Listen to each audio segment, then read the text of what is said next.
If you thought to yourself, DBD, you've shown some pretty cool automatic knives on this channel, but you've never shown any American autos. Well, today is your lucky day, because we have not one, but two American automatic knives. And you're going to want to find out more about these, so stick around.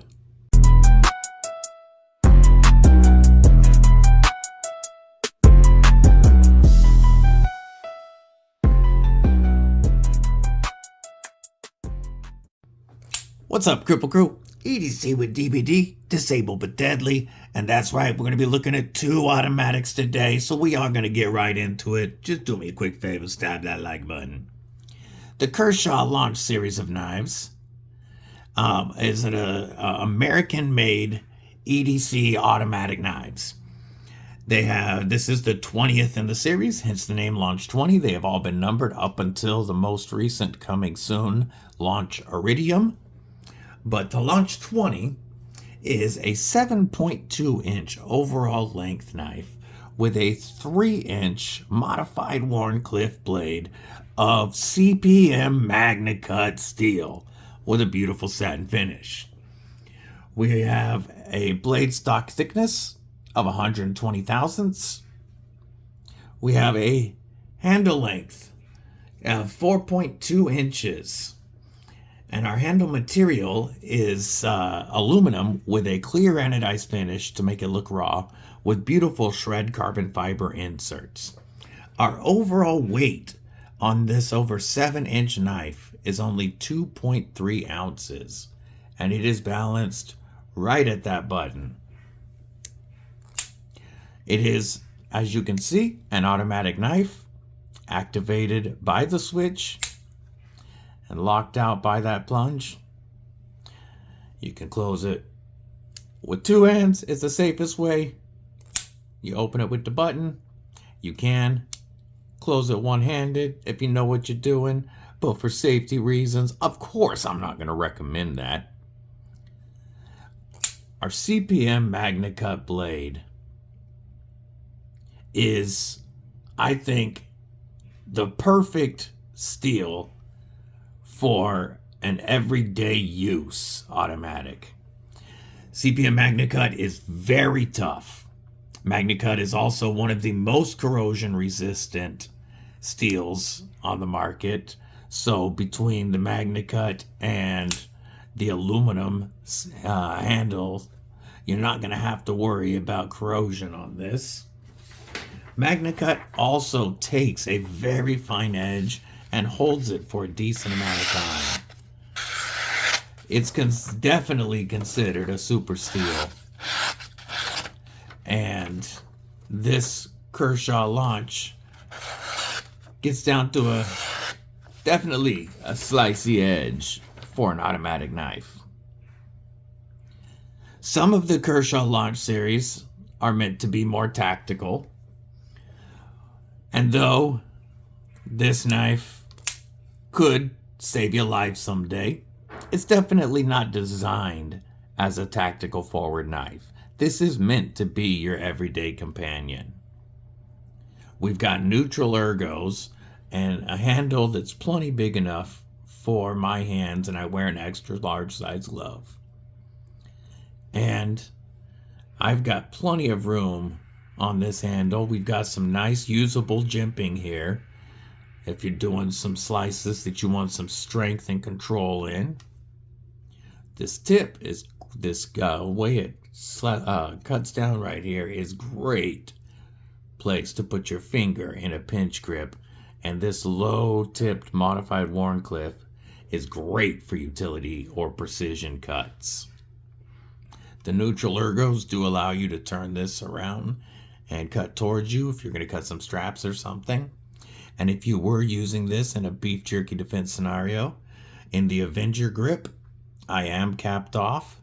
The handles are kind of slick, but as long as I'm capped off, I feel like I could be all right with some beef jerky juice. In a beef jerky defender grip, I feel a little more comfortable because I'm not only capped off, but the pocket clip is locked into my hand really well.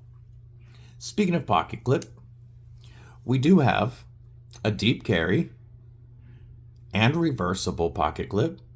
So, lefties rejoice. Got an automatic American-made EDC knife for you as well. It is not inset, but it does have flat screws, and with these scales and this carbon fiber, it goes in and out of the pocket very well. I have carried this for a few days. It's very easy to pull out, make some quick cuts, and then just put away and get back to what you're doing. I don't always carry an automatic knife. For legal reasons, I'm going to state that I don't leave my house with an automatic knife. But the evil homie BDB does enjoy carrying this knife because it's so light and it just disappears until you need it. This clamshell construction, we've got two pieces of solid aluminum with the carbon fiber inlays. And those two pieces are screwed together, so it feels like you have a backspacer back there, making it very comfortable in hand. And it also gives you my favorite type of lanyard spot, the pig snout. Now this one's turned a little versus some of the pig snout, but it still works the exact same way. You don't have to see a lanyard hole if you don't want one, but if you like a lanyard on your knife, it just goes right back there where it's needed. I think that the shred carbon fiber inlays look fantastic on this knife, even if they're not exactly the same. I still think it looks really good, and I'm glad they put it on both sides. The inlay work is done very well. There's very little transition to feel. It's nice. I mean, you can feel the transition, but it is done really well, and the fit and finish is very nice. Let's do a hardware check. If you'll notice, we have 0 visible hardware on our show side, and I really like that. Very minimal hardware at all on this knife. We are looking at a T8 pivot. Oh, I don't have my T6 bit in. I was using the screwdriver. Normally I was using the Phillips bit. Here we go. T6 body screws and pocket clip screws. So Kershaw, one thing that I will point out, I would like to see T8s all around. Not that you're going to have to take this knife apart much to keep it clean. Because as you can see with this solid construction in here, that's going to clean out pretty easily. As long as you keep your pivot oiled, you should be gravy. And it's nice and tight in there. Doesn't look like you're going to get a whole bunch of stuff. Should be pretty easy to keep clean, but still, you will have to take it apart at some point, and I wish those were T8s. Even if the pocket clip screws were T6s, if the body screws were T8s, I'd be a little happier. Let's look at our sharpening choil. So they did bring the plunge grind back. And with this little notch, we do have a bit of sharpening life in there. And being this is MagnaCut, you should not have to sharpen it very often. Do they yes, they do. The HRC on this MagnaCut, 62 to 64. That is the perfect range for toughness, edge retention, to get the best properties out of this super steel. So good job, Kershaw, on that.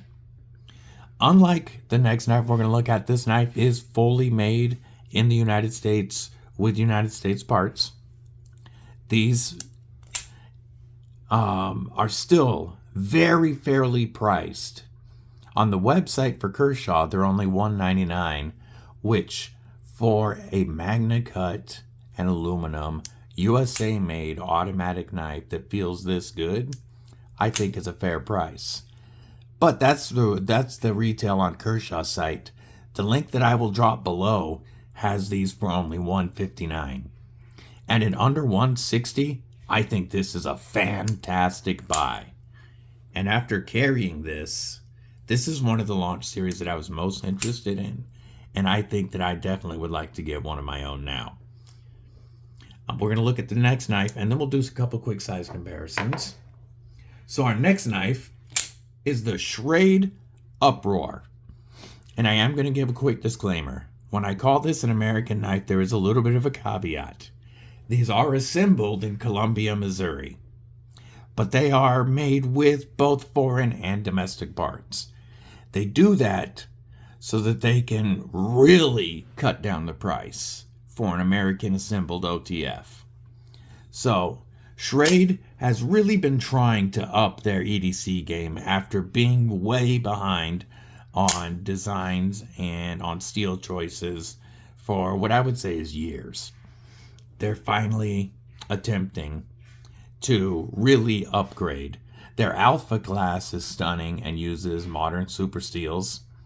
Their Beta class, which this falls into, is made to be very tough, affordable knives with D2 steel. And D2 is going to get you very good edge retention. It's not fully corrosion resistant, but with a little bit of care, you shouldn't have any issues. Let's give you the specs before I just keep going on this knife. We're looking at 7.25 inches overall length with a 3-inch spear point, almost bayonet grind, D2 blade with a stonewash finish that looks great. We have 4.25-inch handles of aluminum, just like our last automatic. We have a blade stock thickness of 100 thousandths, and our weight on this OTF is only 3.3 ounces, which for a dual action OTF is actually a very good weight. This feels nice and light. It's balanced right about the midpoint, just ahead of the pocket clip, and it feels really good in hand. I like that they went with, a wider, a taller handle. It fills the hand more and really locks you in. The switch on this is awesome. It is very easy to actuate, and I have fired this knife at least a couple of 100 times since it got here. It's driving the dog nuts right now, and I have had 0 failures on this. This knife is one that you may have seen some other reviewers like Neves Knives and Melissa Backwoods throw on the heavy gloves and then really put this thing to work, stabbing it into stuff, stabbing it down into hardwoods, stabbing all kinds of materials to see if the spring would fail, because Schrade specifically designed this to give you maximum piercing power without this blade falling off track or failing in any way. I don't have the setup here to be stabbing this into stuff to show you, but I have seen quite a few stab tests with this knife, and it doesn't fail, and it works perfect every time. This was specifically designed to be tough in that way, and this knife, as you can see, definitely lends itself to more of a tactical role than our last knife. I think that this trigger is perfect even for ladies. I think this would be a great OTF for ladies, and because it's not hard to actuate in either direction, but it is very reliable. You can see you've got a lot of slack to take, or a bit of slack to take up, and then once you hit that resistance, you push just a little, and that blade's coming out. This could be a nice beef jerky defense knife for anybody. Let's try this edge real quick. Now, this has been through a few reviewers, and this being a tactical knife, as you can see, it has we're rocking a flat grind, and it's a really low saber height flat grind. So it's not going to be the sliciest, but let's see how it does if you're going to use this for some EDC cutting. Oop. This has been through several reviewers to find a spot that's going to hold. Let me get another piece. So we're going to give it one more try. It feels like this needs to be stropped up after being through a few reviewers. I'm on the end of this one. This has actually been in the pass around group for months now. So I would say this definitely needs to be resharpened, but I can't judge the edge that came because it's been through too many people. I didn't even ask for this knife because it's been in the pass around so long. It just got dropped in a box of knives that was already headed to me. So I'm not going to judge that edge, but I'm just going to review this as if it comes with a decent edge from the factory. We're going to hope that it does. Our pocket clip on this is pretty deep carry, and it is reversible, which is awesome because this is absolutely an ambidextrous knife, perfect for lefties or righties. One thing that I would like to point out back here on this pocket clip that makes me very happy is the lack of a glass breaker. That makes it so much more comfortable to reach in and out of your pocket and get this knife. You know, most OTFs think they got to throw that glass breaker on the back and make it look more tactical, but I really like that this didn't. I also like the stripe of silver aluminum in between the black to break up the color. It looks really good. Our lockup, we do have a little bit of side to side and up and down play, but most OTFs that aren't, you know, a couple $1,000 deadlock do. This is made more, again, to not fail if you had to use it. The grip is perfectly neutral for anything you need to do. It's easy to cap off in a beef jerky defender grip, and even though the aluminum's a little slick, it's nice and wide, so I feel like I'm not going anywhere.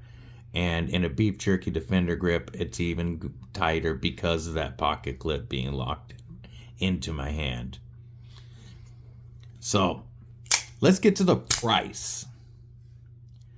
For an American assembled and very tough OTF, we are looking at only $99. I do think that is a very fair price on an American, again, with an asterisk, I understand, but it is designed, assembled in America by American workers, and it does have some American parts from their American factories. It just has some foreign components as well to bring that cost down under $100. They do have a tactical AF version that is double-edged, and the front or the back half of the blade here is serrated. And then they also have a mini version that's almost like it's a fat stubby one that's almost like a money clip. But if you're looking for a nice tactical OTF that you can trust your life on, and you want to know that it was assembled by American workers, then the Schrade Uproar is recommendable, especially at that price range. We're going to compare it real quick to our Kershaw launch. As you can see, very, very similar in size. Let's show the TRM Neutron 2 is going to be a little shorter than both. How about a Bowie Pyrite? Everybody knows a Bowie Pyrite. And the Bowie Pyrite's almost the exact same length as both knives. That gives you a real good idea.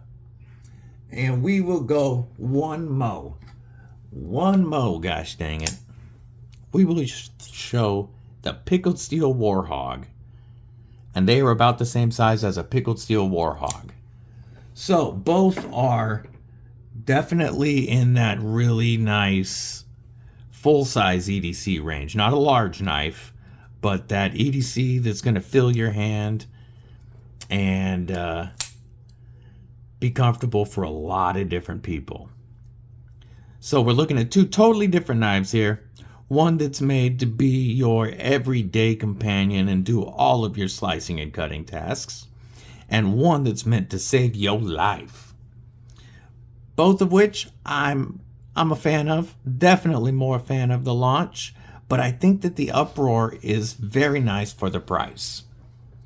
I want to know what you guys think of these. Again, we are assuming that Schrade can put an edge on the knife. The edge looks very even. They did a good job with that. No sharpening choil, but you can put your own in. This is left out on this knife. I'm not going to hold it against this knife because this is meant to be a tactical knife. And they don't want anything that's going to get hung up in clothing. So, do not hold the sharpening choil against this knife. And if you really want one, it's easy to put your own in. So, overall, I think Schrade and Kershaw, or KIA USA, whatever you want to say, did a pretty bang-up job.